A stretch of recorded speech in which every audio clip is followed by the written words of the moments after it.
I denne video vil jeg gerne introducere dig for begrebet knaphed. Lad mig starte med at fortælle dig en historie. For et stykke tid siden var jeg på vej ud til et kundemøde og tænder for radioen midt i program. Verden fortæller begejstret om et nyt musiknummer, han lige har hørt, og interviewer en af de få mennesker, der rent faktisk har hørt det her musiknummer. Dialogen går cirka sådan her. Så du har simpelthen hørt det nye nummer. Fortæl os om det. Jo, men lad mig starte med at sige, at det var en helt vild oplevelse. Først bliver jeg eskorteret ind på en af de inderste kontorer af 2 sikkerhedsvagter. Og da jeg kommer derind, sidder der 4 repræsentanter fra pladeselskabet med en låst kuffert på bordet foran sig. Du ved, sådan en James Bond-kuffert lavet af stål med tilhørende håndjern. Og så er der en af dem, som træder frem, åbner kufferten, tager et mastertape ud og sætter musikken på. Og hvordan var det så, spørger intervieweren. Men det er godt. Det er rigtig, rigtig godt.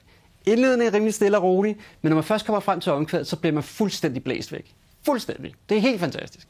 Okay, på det her tidspunkt er jeg nysgerrig.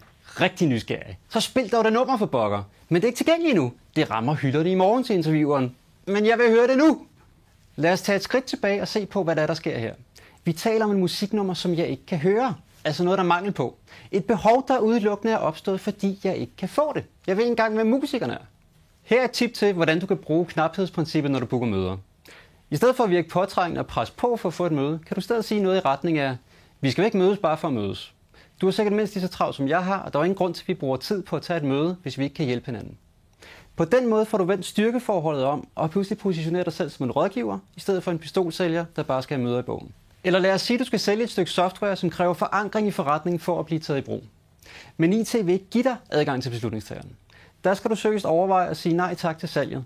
For hvis du sælger noget, der aldrig bliver taget i brug, så er sandsynligheden for, at du får lov til at sælge noget igen ret begrænset. Og sjovt nok, så er det, at du siger nej, medvirkende til, at du får større sandsynlighed for, at de siger ja til at give dig den adgang.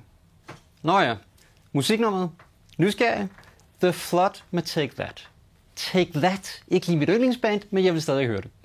Knaphed virker, og det er kun din egen kreativitet, der sætter begrænsninger på resultaterne, når du først begynder at arbejde seriøst med det.